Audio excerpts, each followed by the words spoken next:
All right, so I'm making a mess of the record, but we're live. Hey everyone, welcome back to Fourever Arsenal.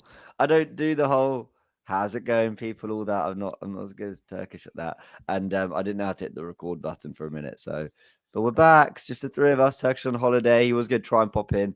If he pops in the background, then we'll obviously bring him into the show. But he's enjoying it. Deserved break.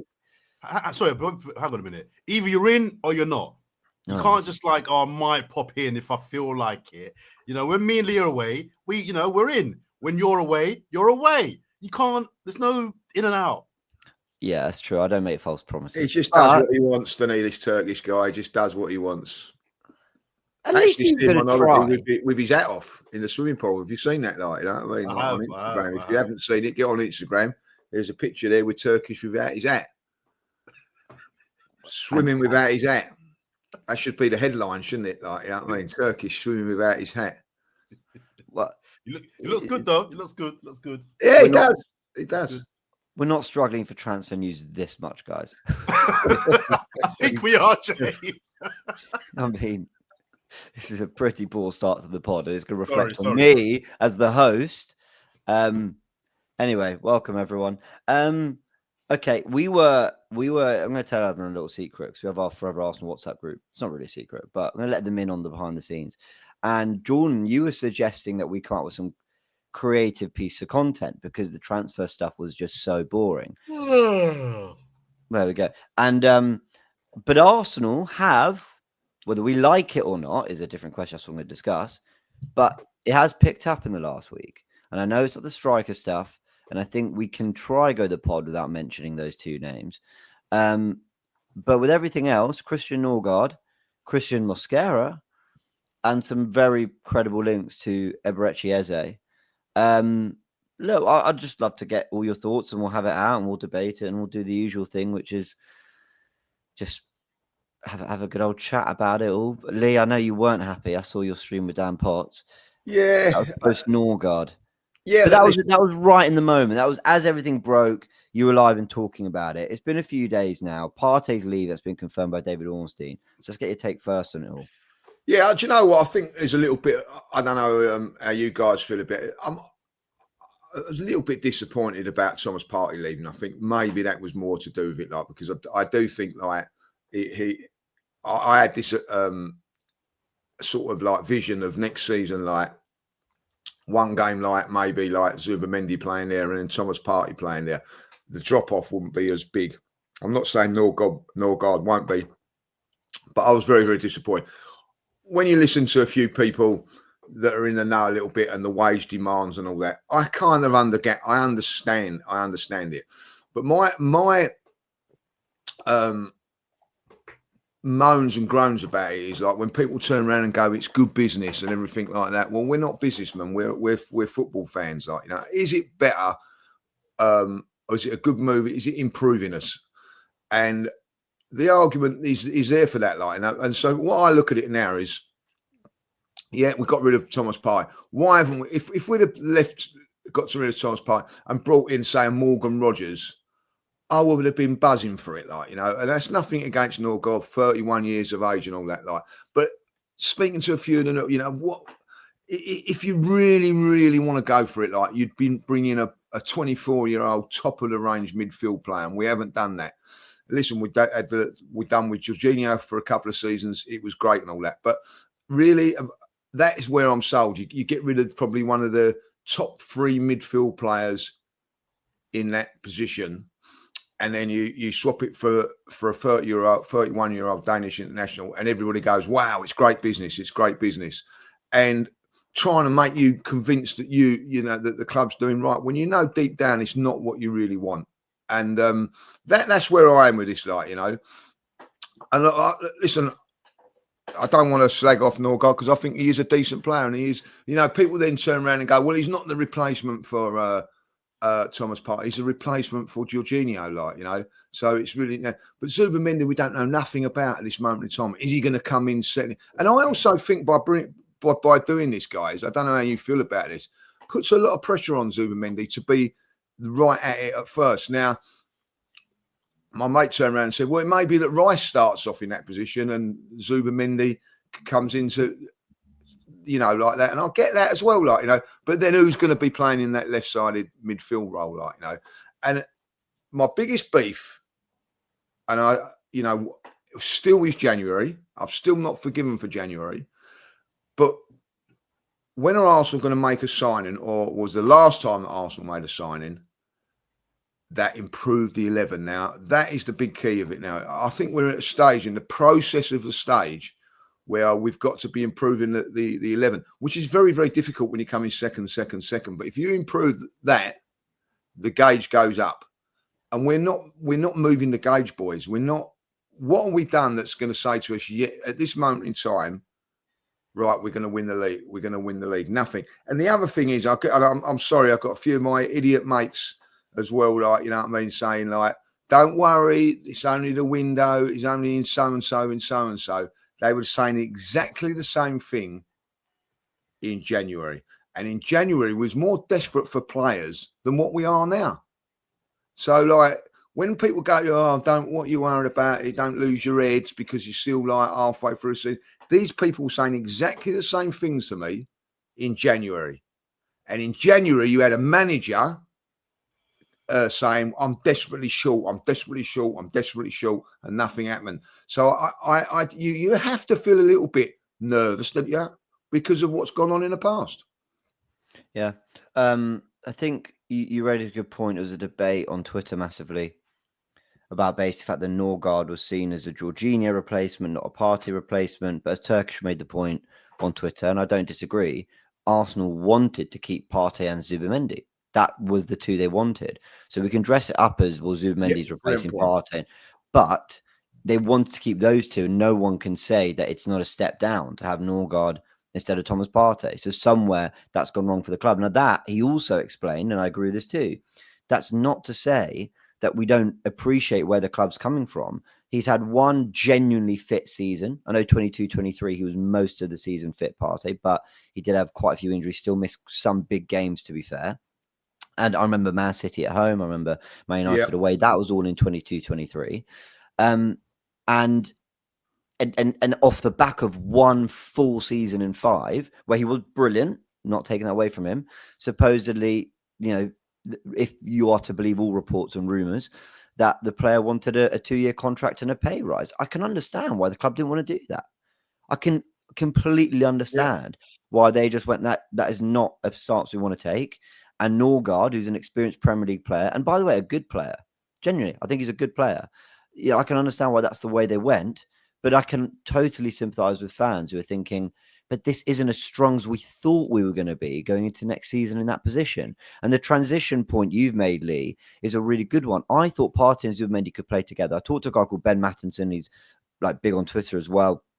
And one of the things he was saying to me was, Zubimendi is a 6, but he's actually quite good in the higher areas. You know, you could have him a little bit high up the pitch, and then you have a Zubimendi and an Nørgaard playing with maybe a Partey or Rice at the base. And it just would have given us different options. But now it feels like, nope, Partey's gone, Zubimendi's your 6, that's it. And once again, our midfield starts to feel very structured with players who can only really play in that particular area. Nørgaard and Waneri will be our 10s. Norgaard and Zubimendi will be our 6s.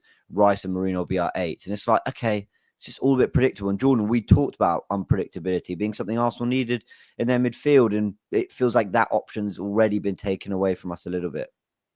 I agree. Yeah. Just kind of briefly and finally on Partey, I'm with the judge.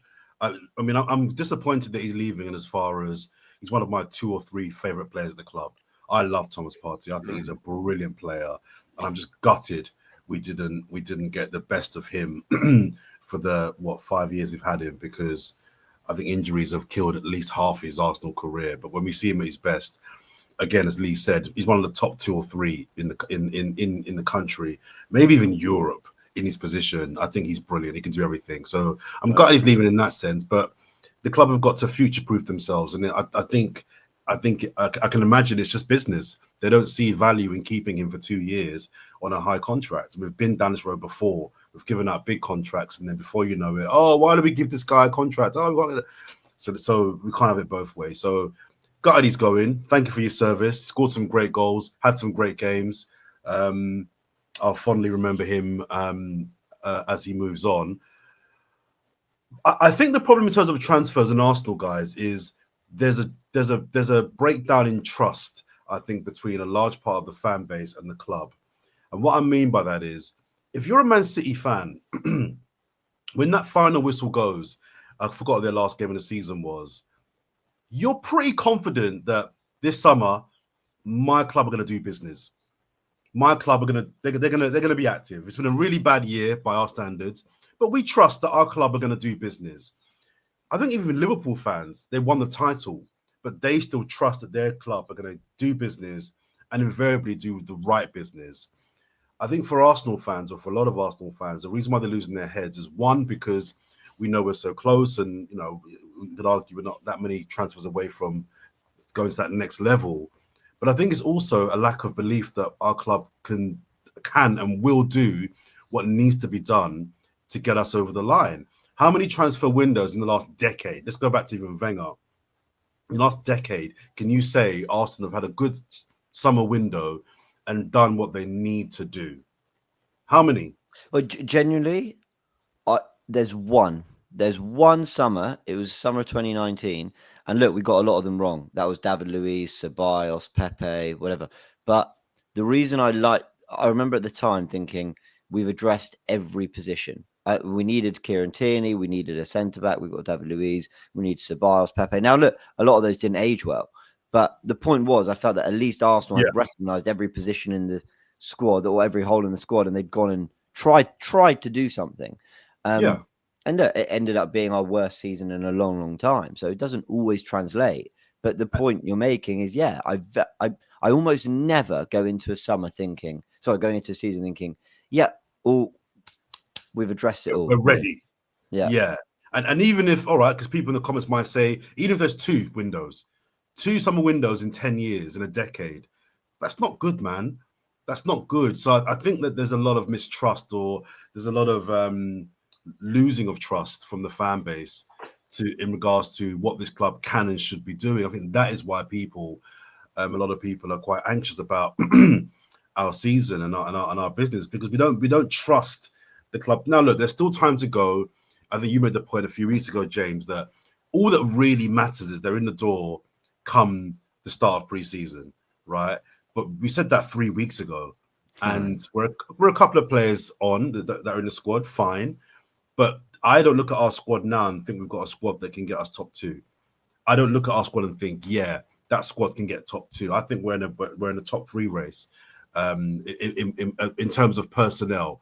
And that for me is a backward step, and it's disappointing. So I think that is why a lot of fans aren't kind of as jubilant as they would like to be. And just regarding Zubimendi, I think he's a brilliant player. I've watched him for a couple of years. I think he's a very technical player.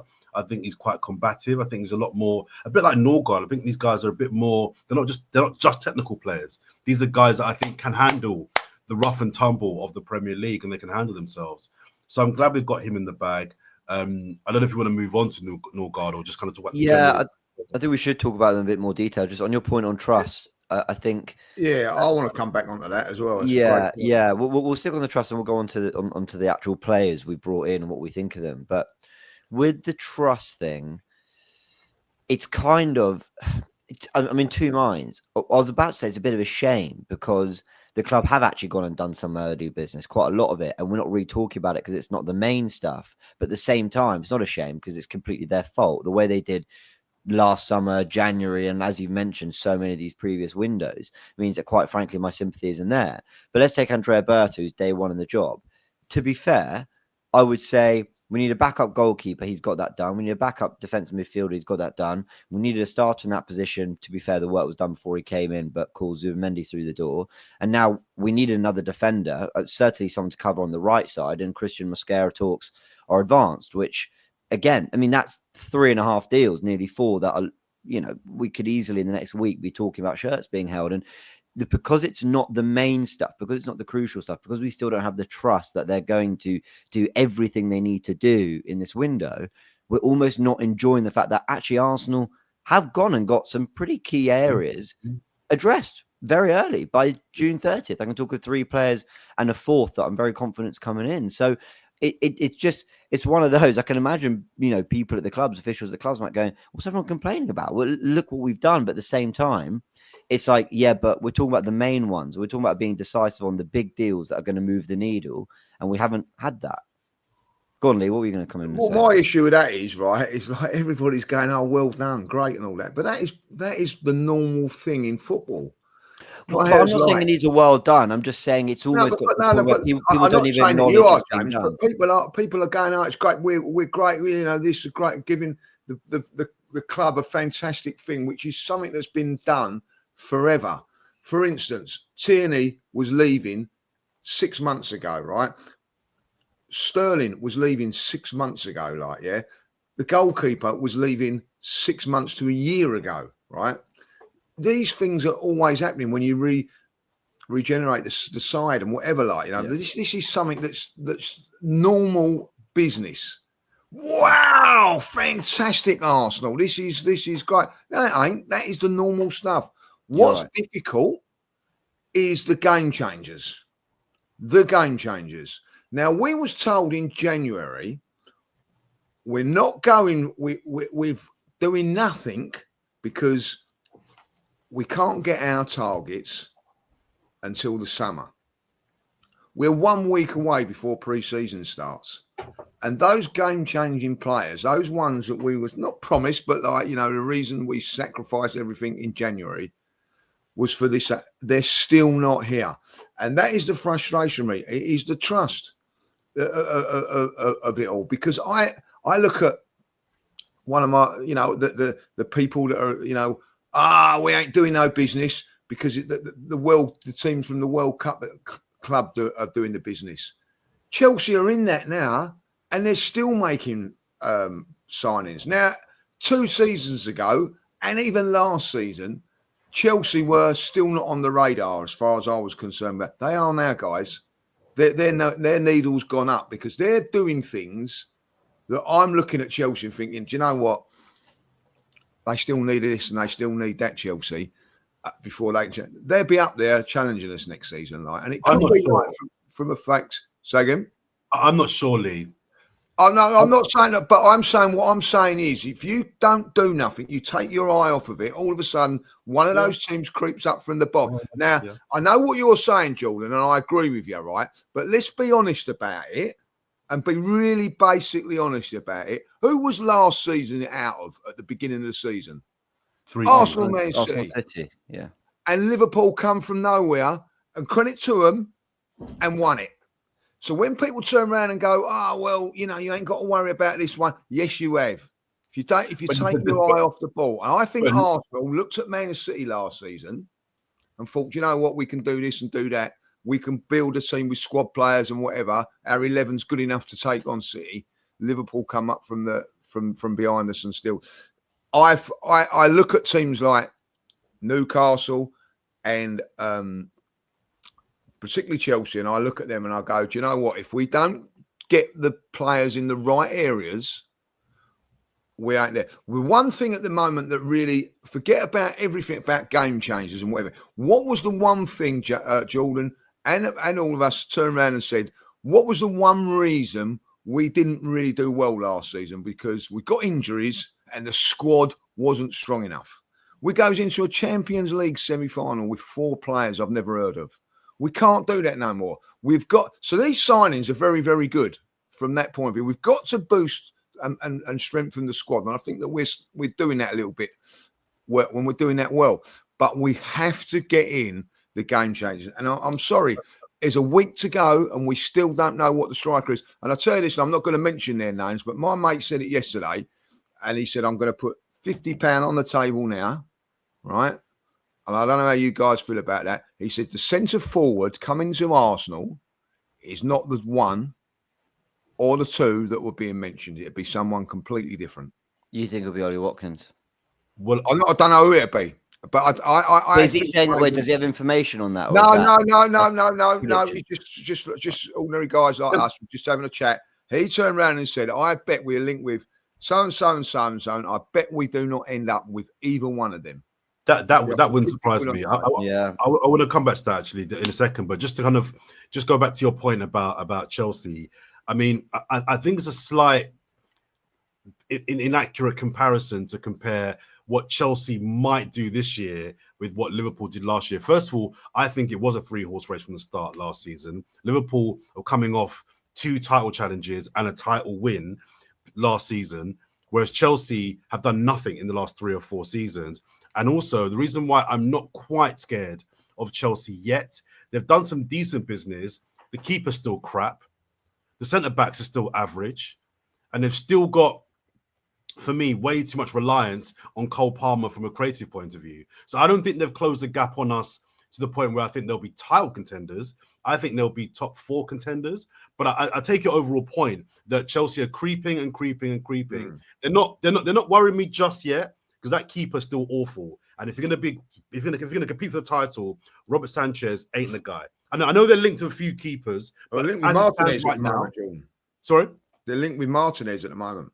They are, and if he comes in, I'll change my view. But as it stands right now, Chelsea aren't scaring me just yet.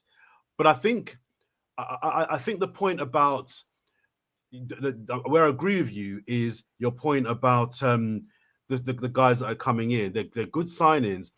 What for me isn't, I'm not so much annoyed they haven't got the striker in yet, or they haven't got the left winger in yet. That's not irking me that much yet. What is irking me is to James's very first point, which is I don't believe that they wanted to let Thomas Partey go. I don't think that was part of the plan. What's irking me is on the face of it, and we're on the outside, so we don't know what's happening on the inside. On the face of it, do they know what they're doing? Do they know what they're doing? Yeah, Man City kind of knew. Well. Man City kind of knew Kevin De Bruyne was leaving probably from January. That they probably knew that, so they were forward planning. Liverpool probably knew that Trent Alexander-Arnold was leaving. Salah and Van Dijk was from January. So they had their ducks in a row because they knew what was going on. It seems like at Arsenal, what striker are we getting? Oh, Partey is staying, but now he's going, and we got to get this. I don't believe Norgaard was part of the plan. Now, if Norgaard was on a list of possible signings, that's smart. You should always have 5 6s, 5 keepers, 5 number 9s. You should always have that, right? You never know what happens. So that's smart forward planning to a degree. But I don't believe in January the club genuinely were thinking this summer we're going to go for Norgaard. We're going to try. And that's what worries me more than the big guys, the needle movers that haven't come in hopefully yet. I'm more concerned that they seem to not be organized in who they want and who they want out. It seems to be very reactive, whereas our competitors seem to have had their ducks in a row from January. Yeah. Do you know what I mean? I see why I genuinely agree with a lot of that, and I see why a lot of it comes that way. To look at it on a slightly more positive side, I quite like the depth we're adding. I think Kepa's a good number 2. So I think Arsenal definitely strengthened that area. I didn't ever want Neto playing really, unless it was for the sake of giving Raya a break. Whereas I think Kepa, I'm more than happy him starting even the odd Champions League game if it's kind of going swimmingly in the league phase. Christian Mosquera, I think we need to talk about that in a sec, but a right-sided centre-back, 20 years old, young, potential, exciting. I think, to have that kind of player in the squad would be great. Obviously, it's not done yet, but it's moving that way. It's looking quite good. And Christian Norgaard, do you know what I'd say about Zubimendi and Nørgaard? And Jordan, you made a point that they seem quite combative, like players that could sort of, deal with it in the Premier League. We've seen that Norgaard clearly can. I think there's a lot of debate. Who's better, Zubimendi and Nørgaard or Partey and Jorginho? Now, I'm not really going to say one or the other because I haven't seen enough of Zubimendi and Nørgaard to absolutely know.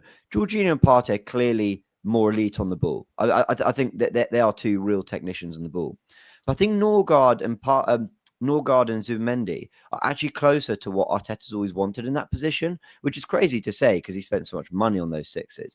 But do you remember when he got Rice and he played him in that 6 to be more of a destroyer and a ball winner? But then he kind of moved away because he needed a little bit more tech in there with Jorginho and Partey, and Havertz didn't work, so he had to play with it a little bit. But I think Zubimendi and Norgaard, both very good on the ball. It's mainly Zubimendi. But I think they're 2 players that defensively Arteta will really trust. And I think they're more. And Partey and Jordan. Partey is good defensively, but he's more good in terms of his strength and speed of recovery. Jorginho was good in terms of his positioning, but I think Norgaard and Zubimendi a little bit more crash bang. Certainly, Norgaard is in terms of kind of how combative he is in midfield. So I think whether we can debate whether they're upgrades of Zubimendi and Norgaard and what we had or not. People in the comments will disagree because I've seen it in the comments of my videos and elsewhere. People are really debating who the better two are. But I think they are more in the mold of what Arteta wants in that position, just for the sake of looking at one positive about it. Don't know what you guys think. Yeah, I think you're largely right. I think there are kind of there's a bit less tech in the two we've brought in, but I'm genuinely excited about these two guys that want to see what they can do. I think that Norgaard feels like a very Arsenal signing. I feel like I've seen that midfielder type signing for a long time. Not necessarily a bad thing, but a very kind of experienced, steady Eddie. And no, to be fair, Do you like him? Are you a fan? I like him. I'm not just saying that because he's now at Arsenal. I've seen him from afar and thought he's a good player. I never thought, oh, I'd like to sign him, but I've always thought he's a good player. He's, his goal involvement for where he plays is decent. He keeps the ball well. Like I said, he's quite combative. He's athletic, which I think is important for centre mids in this particular league. And I don't think he'll be starting many games. I think he'll be the cup guy. I think he'll be the guy that comes on to see games out or to make a difference. I don't think he'll be the guy that starts many games. So I think he's a good enough signing for what he's going to do. Do you know what I mean? And I said it a few weeks ago, but the whole age thing just baffles me when people, he's old, he's 28, 29, 30. It's like, you do need some senior guys in your squad. You do need some players in there that have been there, at the high level. And you can't just have a team of 23-year-olds that are quick and exciting. You need, that's been part of our problem, I'd argue. We've not got enough older heads in our squad to get you over the line. So I think it's a good transfer. I don't think it's transformative, but I think they're good, neat and tidy, sensible signings for decent fees. Yeah, go on, Lee. No, listen, I'm not going to make the mistake that I did with Jorginho because I felt like Jorginho come into the team or to the club. In my opinion, now that he's left the club, I think he's a fantastic footballer. I didn't see that when he was at Chelsea, and even though like you'd probably see it when he come to Arsenal, I thought his experience and the way he played, I thought, wow, what a great footballer to watch. So, and I do think that you make a great point here, Jordan, that we've lost our two most experienced players in midfield in Thomas Partey and Jorginho. I'd imagine more so with Jorginho around the ground and the training ground, with that experience of knowing, what he's doing and everything like that. So Norgaard can do that, I probably would have to say that Rice is the next thing to me. Where I get a little bit agitated with the Arsenal fan base is, right, that this time last season or halfway through the season, the fans and my mates who are defending the club and Arteta at this moment in time, Thomas Partey, what a player.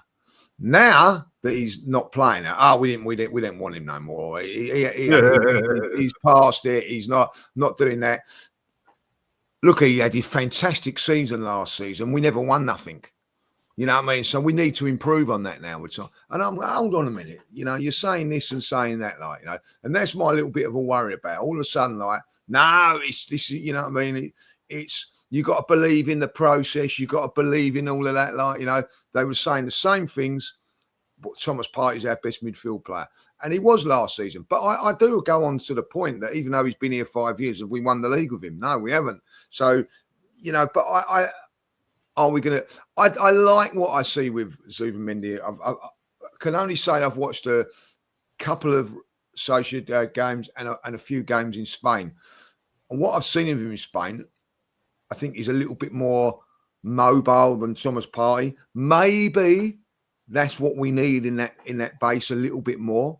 But when you look at it and you go, right, well, what is the holding midfield player for? What is his actual real jobs? One of them is to protect the back four and defend it. We're very, very good at that. We've got a very, very good back four. So is it right? Okay, we just want to be that little bit more expensive in an attacking side sense. So I get it. I you know, but for me, Zubimendi was always going to be the better option because it's long term. You know, Thomas Partey is 32 and whatever, like, you know. And when is, you know, another thing that fans get, you know, my mate, I'm not going to bless him. He keeps going about, yeah, but Thomas Partey wants 200 grand a week. 200. Name him, name and shame, Lee. Name him, name him. Know, it's too much money and everything like that, right? I don't hear that sort of thing on the other side when we're paying for our season tickets and all that. Like, we're paying the top money. So why should I be worried about, oh, let's go penny pinching and all that? Like, you know what I mean? Like, if it's such a great deal and we've saved ourselves millions of pounds on this deal and all that, like, right? Well, I expect to go to the Emirates and my pint of lager be £1 cheaper. It won't be. So why are we worried about money side of things and everything like that? All of a sudden we've become accountants. I know, but I take that point. But it's a balance that needs to be struck. Like, I get that. You know, if Partey, if the club clearly wanted to keep Partey and they prefer him much more to Norgaard, and the difference was 30 grand a week, then I'd agree with you. But I think from the perspective of the club would probably look at it going, Partey, you were great last season. You proved your fitness great. But that's 1 in 5 where you fully were available for the big games we need. And I know he played most of 22-23. Who's to say, even forgetting the money side of things, the club might be going, yeah, but we need a squad next season. You might get an injury. You know, that because that's more par for the course. So they might have also looked at it from that perspective, not even just the money. Just hold on. You want a 2-year contract. We don't want to do one. You want a pay rise. We're actually looking to reduce you slightly.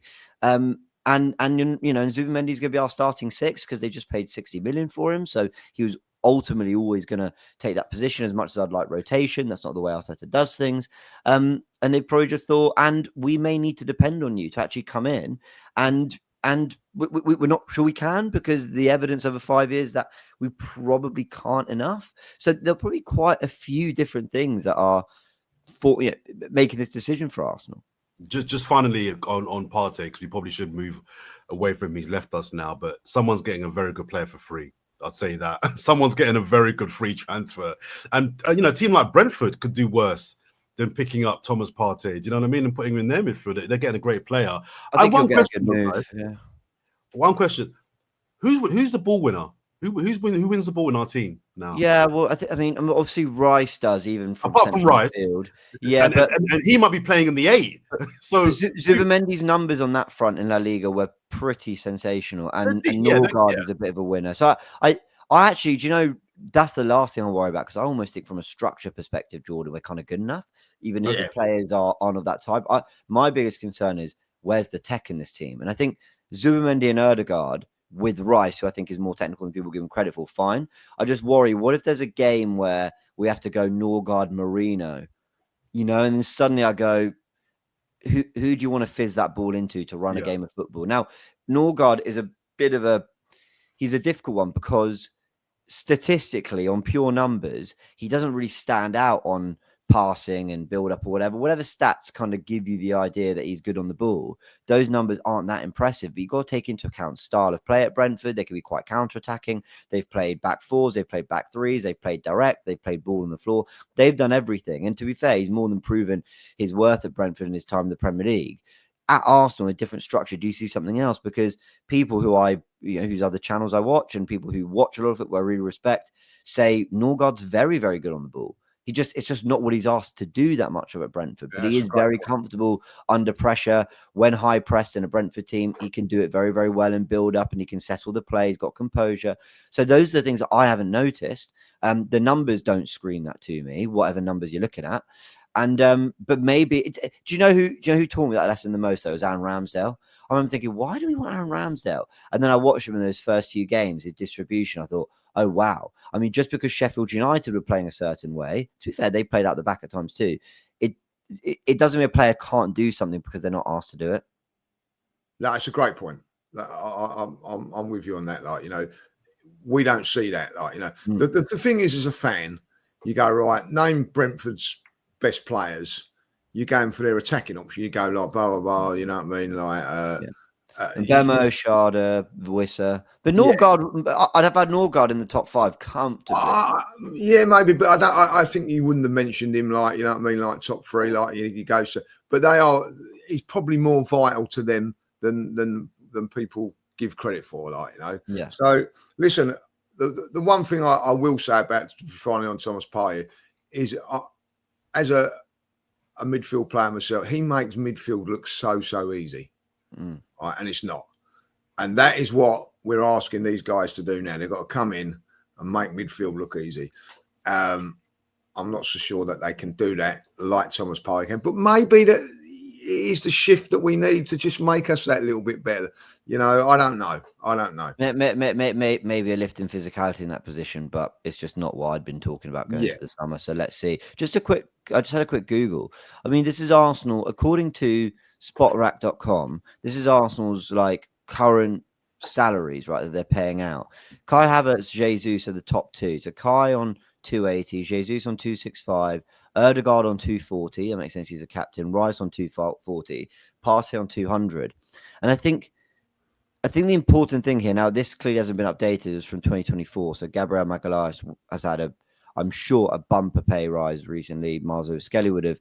But guys, the crucial thing here is, if Partey did get that rise he wanted, say it went to 220 or 230, okay, you're still talking about Saka, Saliba, Gabriel, all not being in the top 5. And I mean, I do think that is something that the club rightly probably wanted to address, that balance a bit more. Jesus, I mean, even when we signed him, shouldn't have been on that money. Kai Havertz, and I'm not trying, guys, I'm not trying to be, it's such a very personal thing. I'm not trying to be personal about it. I'm not, fair play to them and their agents. They negotiated the best contracts and they did the best thing for themselves and their family. Don't begrudge that for 1 second. But for the hierarchy in terms of Arsenal, it does become a difficult situation when Declan Rice, this is his first contract he's on. So what's he on when he renews? Bukayo Saka, I think, is signing his 3rd contract, maybe. Saliba and Gabriel, we now know there's interest from Real Madrid. Gabriel's just signed. These guys really need to be in the top 4, and that doesn't include our captain. Well, so I can see why, if Partey wanted nearer what Jesus and Havertz are on, why the club are going, we can't have Havertz, Jesus and Partey, who probably aren't starting for us next season, or we want to strike, whatever. I get it. I get why they want to address it. At the end of the day, I don't care what anybody says, don't matter how old they are, right? Saka, Declan Rice and Saliba should be the 3 highest players at Arsenal. That's the end. Do you know why they should be the 3 highest paid players? Because they're the best. They're the best. So if you're Declan Rice, not only are you saying, I want to be over them now, I want my due. I've been like £40,000 a week light over the last 2 years in them. I'm not like Jesus, you know what I mean? Like, it's unfortunate what happened to him. This injuries, you can't go and like, you know what I mean? But for me, that's where Arsenal maybe have gone wrong a little bit there. Like, Havertz is a good player, but he's nowhere near the should be the top owner at Arsenal. And Saka should be by a country mile, followed by Declan Rice and then Saliba. And what's a shame is that we work so hard to get our pay structure back to normality after the years of giving average centre-backs, Mustafi and them guys, 150 grand a week. We went for an era of giving crazy contracts to crap players. We got that down, paid off Aubameyang, paid off Ozil, paid off Kolasinac. We got them all out. We went through the hard years of getting those guys out. We did the work in really getting ourselves back onto sensible salaries. And it's like the last couple of years, we've just gone backwards. We've just gone back to giving out really big contracts to guys that either aren't that good, or if they are that good, they're not part of our first 11, as James said. So it's just disappointing to have done all that good work and then go back to where we were in the kind of Mustafi. What's his face? Who's the big guy we had at the back? Socrates era. Do you know what I mean? It's just disappointing. Could we talk quickly before we round off in the next 15 minutes about Christian Mosquera, guys? And look, I don't expect any of us to be experts on the guy. If you are, fair play. If you watch a lot of La Liga, Valencia, I promise I'm not just saying this. There was a lot of hype around him before we were linked. I remember people speaking about him, and I remember sort of when it came to the most exciting young centre backs, this was one who was named. So when the link came up, actually first came up about 6 weeks ago. I remember covering on the Gooniverse 2 and going, okay, this is interesting. Then completely died down. Then suddenly, Hand of Arsenal, credit to him, broke the news, credited by David Ornstein, by Fabrizio Romano, who all said, yep.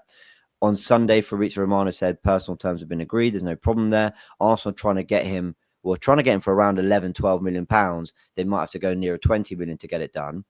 The standout thing here, guys, isn't what we think of the player, because the point is we're trying to sign a young player with potential to cover for Saliba a little bit and maybe future-proof us in that position. The big thing is that Arsenal are signing a right-sided defender. They're signing a right-footed player when everyone thought we were linked to Joel Hato, that we're going to lose Kivior, need another left-footed player. But I actually really like this direction. I think we do need another right-footed defender. And I actually think it's quite a good move. I think you only go get a Joel Hato if Zinchenko and Kivior leave. Now, I think it's more likely they do than don't, but I wouldn't just be adding one for the sake of it. That's kind of a bit how Calafiori felt last year, although it turns out we needed him too.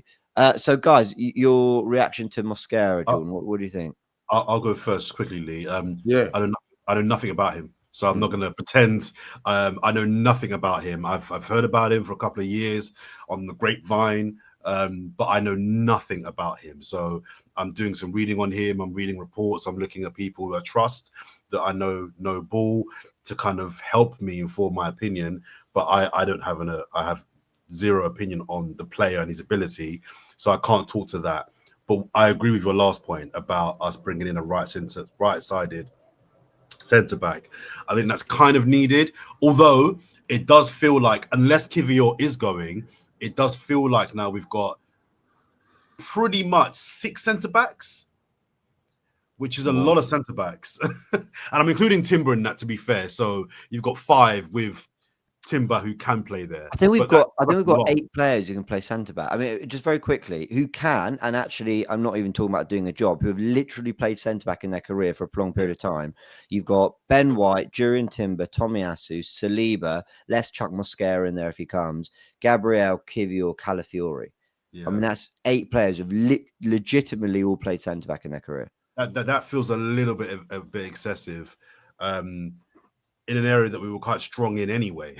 But right-sided, I like the future-proofing. If this guy's a young prospect, get him in. How much he plays this season, I don't know. But I like, just before I defer, I like what you've always said, James. I like the fact that if we have the options, especially at centre-back, whereby there can be a game on a Saturday where we might decide to play Saliba and Mosquera, and then you have the option of playing Gabriel and Calafiori. And I like having the options of, you don't have to always play Saliba and Gabriel together. You can, my thing about thinking about the next game ahead.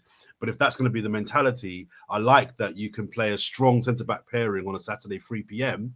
And then on the game on Tuesday in the Champions League, you might have a different pairing. I don't think you want to mess with your pairing at the back too often, too much.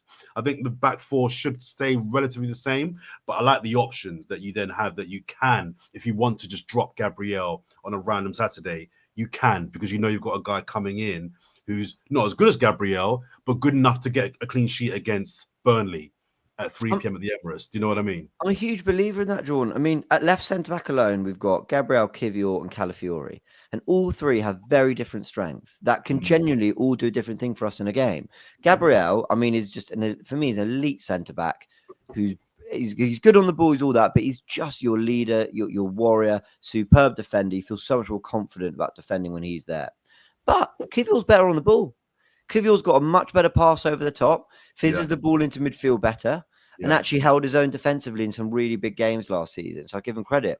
Calafiori is by far and away the best carrier of the 3. So sometimes your centre-back can't find a pass and needs to step into midfield himself. He does that a lot for Italy. He did it for Bologna. I think at left-back we've seen Calafiori do that. So you can look to him to do that if you need something different in that position as well. And I think Arsenal, and it goes back to what we were saying about Partey and Zubimendi being in the squad together. Now we're not going to get that. I would like Arsenal to throw different problems. Sometimes we double pivot with Zubimendi and Norgaard. Sometimes we're going to go Mosquera and Gabriel because we need actually a little bit more physicality against, I mean, I think as I'm saying that, I mean, obviously Saliba's there, but for a particular game against a particular striker like Chris Wood, maybe they're the centre back that can do the job. Saliba, we're going to rest you because we've got Real Madrid in the league phase on Tuesday night. I would just like Arsenal to be able to tweak a little bit more with those kind of areas of the pitch and be able to not always have solid partnerships, but also be able to rotate. The other big thing I just wanted to say before Lee comes in on the right-footed thing is I think everyone is a little bit everyone's feeling a little bit too safe about the fact that we've got Timber, White and Tomiyasu there who can all cover. Tomiyasu isn't fit till November at the earliest. And I actually think it's probably going to be nearer January we see him playing some football for Arsenal. Ben White, it's not been a good season from an injury perspective. And when he did come back, he didn't look right. Jurriën Timber's just had a minor surgery in the summer, meant to be fit for pre-season, but played way more football off the back of an ACL than we were expecting. I just think Arsenal are right to just go, okay, White, Timber, Tomiyasu, we're going to figure out a right back between the three of them. We should be fine. I mean, oh my word, that's probably the best right back depth in world football. But at centre back, I can see why they don't want to move one of those there to cover. Then you're playing around with the squad. Then they're playing more minutes. Let's just get a guy like Mosquera in. And when Saliba does inevitably go to Real Madrid, which you will in a year or two, maybe at 22, Mosquera is the real deal, and we're ready to move ahead with that. A bit like Canate was ready when Matip left, and you just keep the cycle moving. I just think that's good squad planning. Do you know what Jordan said a little while ago? Putting your ducks into places is exactly that signing. Like, you know what I mean? One, it's backing up Saliba. Two, it might, if Saliba does decide to go in a few seasons' time, he'll be ready to come in. It does seem like a very, very well planned signing. Also, what I do think is with Saliba, we're too reliant on him. I know that sounds silly and everything, like, you know, but he's playing. We don't need him to be playing too many like all the games. And then if someone comes in, you know, and does a job, we you know, all of a sudden it ain't panic stations if there is negotiations and whatever. Like, it's a comfort signing as well. Like, you think, right, okay, if you don't want to sign for us, we've got someone coming through that can do the business. It was many years ago. Like, going back here, like, you know, Martin Keown was in the first team doing fantastically well. Wanted a contract, wanted this and wanted that, like, try to demand it off and that. And the club said, no, we've got another guy coming up called Tony Adams. And he come in and took his place. Like, eventually Martin come back. But that's what happened.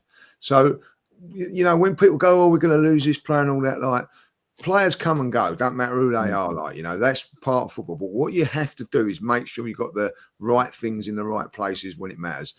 I think it's a great move for Arsenal. I also do think that we never had no one to recover, to replace Saliba last season. I agree. In the end, he broke down.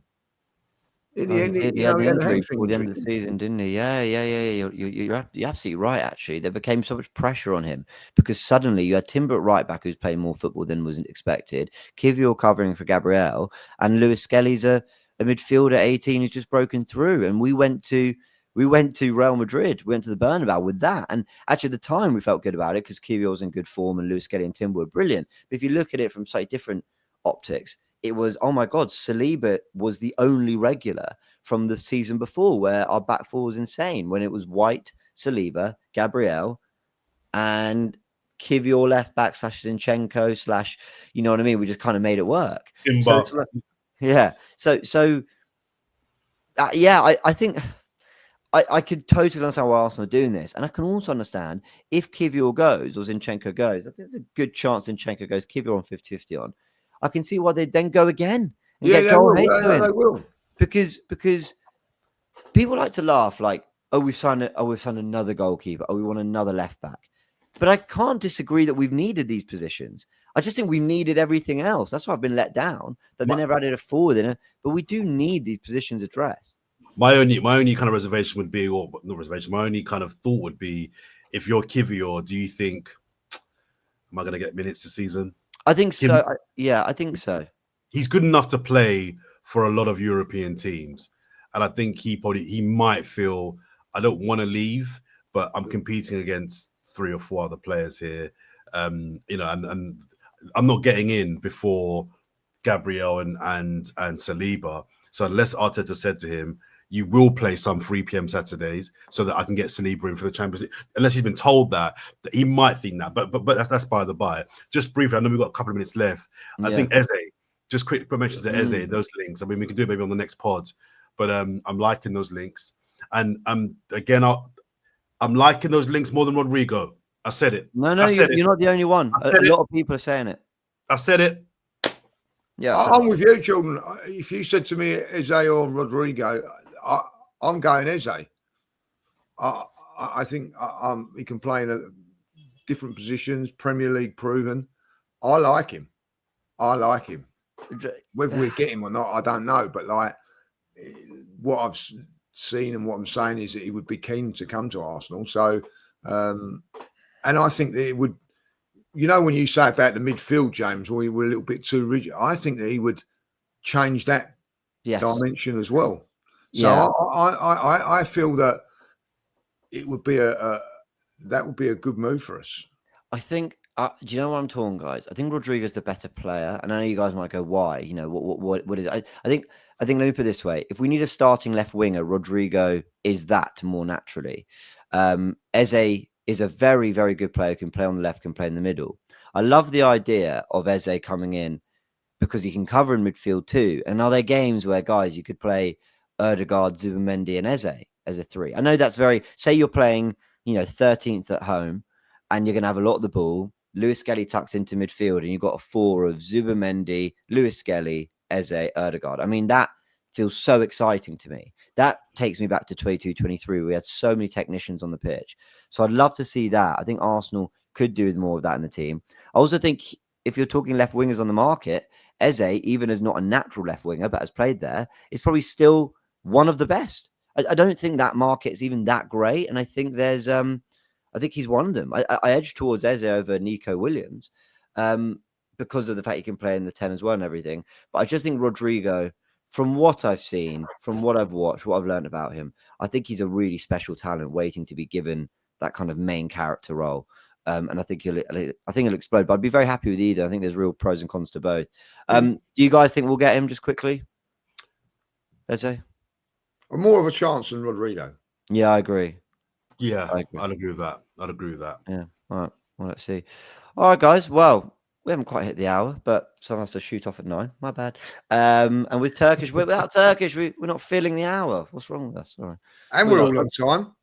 Yeah, we're all on time. It was early. We were early. Well, we say as we're ending at 9 with 8 minutes left to record. Can I just say he's made no attempt, by the way. Nothing.